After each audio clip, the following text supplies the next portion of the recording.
uumama rabbii gurraachoomina qeexanii kun bar addunyaaf duba deebitee baru isin warreef duba deebi'ee warri gurraachoomina qeexan jechuudha.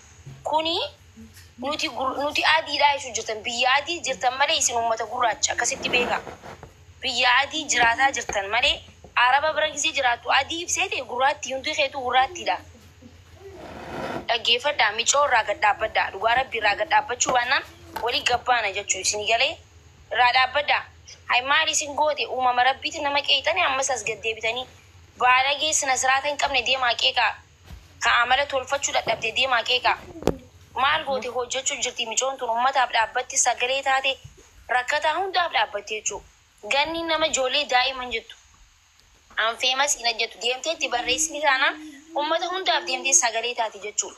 Irreecha boonte fu'aa jettee hayi uumama rabbiitiin deebitanii nama qeexanii isin maal jechuun nuti nama Oromoo akkanaa kan argine an takka Oromoo akkanaa takkaan argine jechuudha. Oromoo uumama namaatiin nama qeexu an takka arkullee hin fedhu jechuudha. Wallaahi qaanyiidha kun ifitti qaanfadha akkamitti namni uumama rabbiitiin gad deebi'ee nama qeexu. Sanu gurraatti deettanii hundi keetu gurraattiidhaan isin hin jeebannarraa qabaate hundi keessanu gurraattiidha. Haa isin adii taatanii nama qeexanii dhugaa rabbiyaan waa hedduu dubbachuun barbaadu.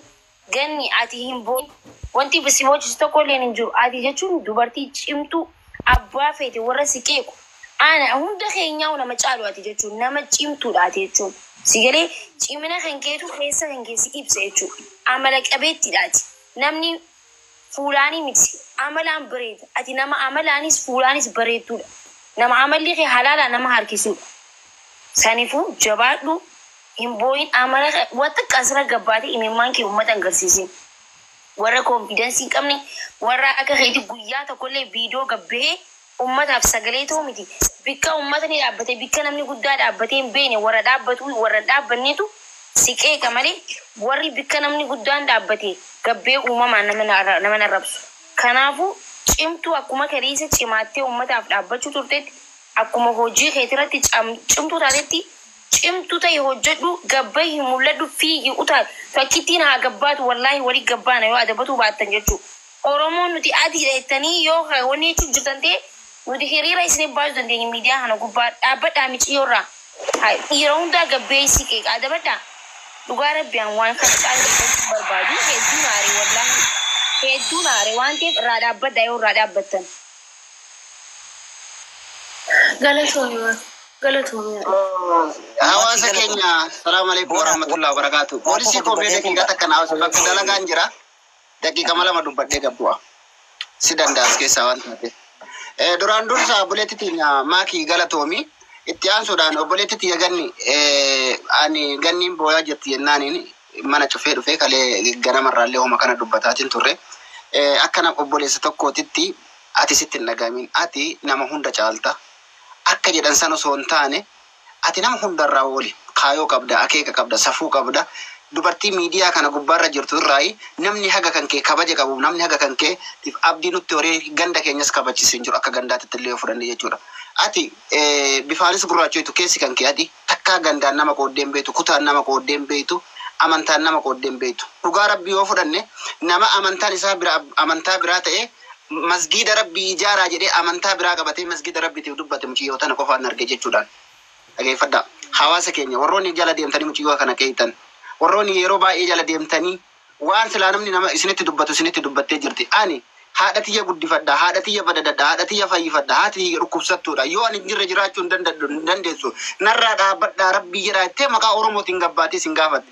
Maal isin balleesse waa isin jalaa fudhatte moo yoo waa isin jalaa fudhattee liqiin namaa wayirra jiraate gabbaa nurraa kafalaa jira wallaahi anatti irraa kafala.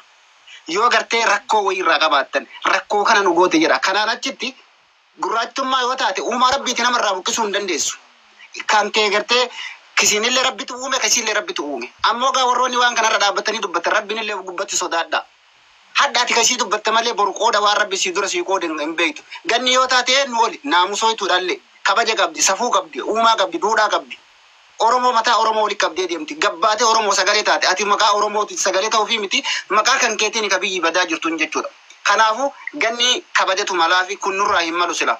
Isiin nu kaleessa biyya namaa keessatti itti sagalee namaa ta'aatiin turte hadha jijjiiraa jirti jijjiirama isin irra jijjiirtu kana silaa maddii dhaabbattanii maaltu sirraa hanqate kaleessa nuuf jecha waa meeqa taate kaleessa nuuf jecha iyyaa turte maaltu sirraa hanqatettanii bira dhaabbattan sila asirra wanti tokko wanti makki atillee wanti asirra dhagee nama yeroo baay'ee mucayyoo tana jala deemee sii hordofu tana dura illee dubbatteetiin turte jala deemanii gaafa isiin bakka addaa deemtu suuraa duubaan kaasu miidiyaa kanarra fidanii ittiin arrabsiisu ittiin cabsu waan kana yoo irraa dhaabdan irraa dhaaba maalummaa eenyummaa isii duubarraan jiru kan maqaa isii balleessu yeroo baay'ee akkas godhu waan kanatti yaadaniiti kaameraa jazbaa duubatti deebisanii aduu keessa dhaabanii akkasitti isii cinaa garagaltee dhaabbattee ilaaltu isii akka barbaadde dhaabbattu fidanii gara hawaasa keessatti geessuun hamilee isii cabsuu barbaadaniiti bakka kanaa isii buqqisuu barbaadaniiti jechuudha namoota waan akkanaa kana hojjettan ammallee akka nama tokkotti isinitti dhaabbatta waan kanarraa dhaabbadhaa yookaan eebalu jennee gabbaanee miidiyaa irratti isin dubbachuun keessanii nafu jechuudha kanaafuu ganiti ati eenyu yooli hamileen kan keessin cabin dubartii hamileen cabdu yuu miti ati nama jabduudha nama kaayoo qabu nama safuu qabu eenyu ol bareeda eenyu ol beed jaalattanii jibbitanitti illee bareedannaanillee ganniin eenyu oli beekumsaanillee eenyu oli naamusaanillee eenyu oli kanaaf sittin dhagamisin jechuu barbaade dabaree nama biraatii laata silaa oo dubbanne laakkoinee fituu hin dandeenyu jechuudha wanti isin ilmaan oromootiin taate kanaaf odaa tanaa gari yaa akkasitti dubbadhaa. Tole galatooma ganni ko akkam jirtu fayyaa keessanii anaan wanta na gaddisiisaa jiru tokkotu jira silaa hin bitamne jennee haasofna maakinistuu dubbatteetti sirriitti garuu irruma dabaleen dubbadhaa jireetan hin bitamne adiin nu hin binne jennee haasofna slavery ofirratti maaliif waamnaan jedha xinnoo turtanii akkuma warri adii sun akka godhanitti mana fincaanii tokkoon fayyadamnu adda adda nufaa ba'u jechuun keessan hin oolu iroonni immoo filtariidhaan baatanii dubbattanii amma footoo gannii keessanii gaafa haasoftanii sheemii xinnoon qabdanii jechuun barbaada kuni xinnummaa malee guddina miti kanaa beeku hin xinnaannis sammuu keenyatu xinnaachaa jirama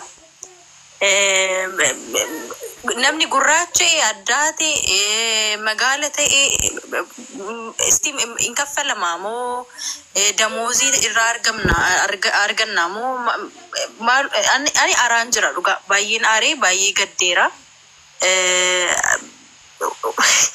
amma nurraan eeggamu dhugaa akka sabaatti jarri ambiraa jettee yoo ta'e omaan itti fakkaatu ture garuu oromoo irratti ka'ee waan akkasii gaafa dubbatu baay'ee kun salphina anaaf kun salphina guddadhaa sammuu keessan guddisaa dubbisaa matsaafa dubbisaa baradhaa malee namni nutti kolfadha በአማርኛ ትንሽ ደግሞ ልናገር ይሄ ድድብና ነው ስል የድድብና ጥግ ነው ነጮች ገዝተውናል ለረጅም ጊዜ ማለት የሆነ ኮሎናይዝ አልተደረገችም ሀገራችን ብለን እናወራለን ግን ጭንቅላታችን ተገዝቶ ኖሯልና ጭንቅላትን ማሳደግ አስፈላጊ ነገር ነው ሰሙ ከሰን ጉዲሱ ቀብዱ ነምኒ አዳቴስ ቢነጣም ቢቀላም ምንም የሚያመጣው ለውጥ የለም ጭንቅላትን ማሳደግ ብቻ ነው የሚጠቅመው እና ገኒስ ካውን ድረስ ሰራ የነበረው ነገር የኛን ወገኖች ነው ስትረዳ የነበረው አያለው የሚለቀቁ ነገሮችን መጥፎ ነገር አድርጋ እንኳን ተናግራ አጣቀም ሰፖርት ማድረግ አፕሪሺየት ማድረግ ሲጠበቅብን ገና ለገና ፎቶ አንስቶ ያሳደዱ ሰው ላይ ሙድ መያዝ ዕውቀት አይደለም ሶ ጭንቅላታችሁን አሳድጉ ብንችል ጥሩ ነገር እናውራ ኔጌቲቭ ነገር ከሆነ ምንረጨው አፋችንን ዘግተን ብንቀመጥ የተሻለ ይመስለኛልና ትልቅ ብልግና ነው ከኛ ማህበረሰብ አይተበቅም ከሌሎቹ እንኳን ቢያደርጉት እረፉ ልንል ነበር የሚገባው እና በጣም ዋንተን ታኔ ጎተኒ ገኒ ኩባይስ ጃለን ባይስ ጃለና አኒ በኮኮቲ ባይስ ይከበጃ ከነደጌሴ አከዱበት እንዴቢኔ ሆጂ ከትትፉፊ ሰበኬ ሰፖርት ጎዲ ቲሶጂን አብና ረቢ ሲያገርጋሩ ወጋ ባይስ ጃለዳን ናጅራል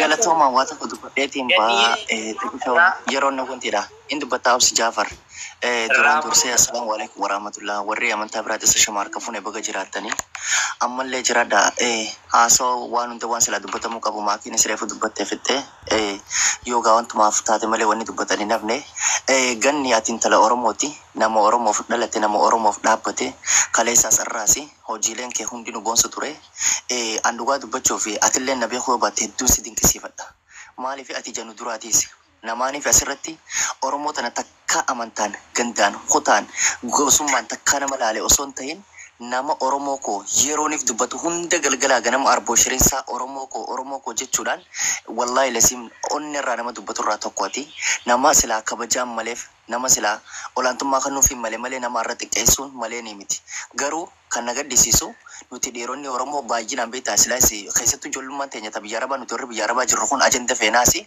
dubartii xiqqeessuu dubartii cabsuu dubartii balleessuu kun hojuma teenya sii galee yoo viidiyoon waraabame gabbaasuu irra duuluun kun amaluma keenya jechuudha. Kanaaf mangistiitoo wanni takkallee wanni si dhagaamaatis hin jirtu. Ati garuu gubbaan gurraachomtee keessi kee adii abbaa fedhe caala keessi kee takkaa jechuudha ilma namaa tokko ijaanillee nama laalee hin beekan irraa tokkooti. Arraas kalees Oromoo si jaalata si waliin jira si waliin fuula duratti hiriiraa jechuudha. Kanaaf wanni atiif sodaatee yookaan wanna taatee Oromoo sooshaal miidiyaa tanaaf bochee yookaan wanna taatu takkallee hin jirtu. Yoo ati irra isaaniif bochee baral kan guyyaa sirra duulanii. Amma maakii tana torbee kana keessa hanga fedhan takka arrabsu jiran. Haadhasi abbaasi nam takka osoo irraa nambisin takka gaddeebitee imimmaan buusuu miti wanti takkan kanneen jechuudha.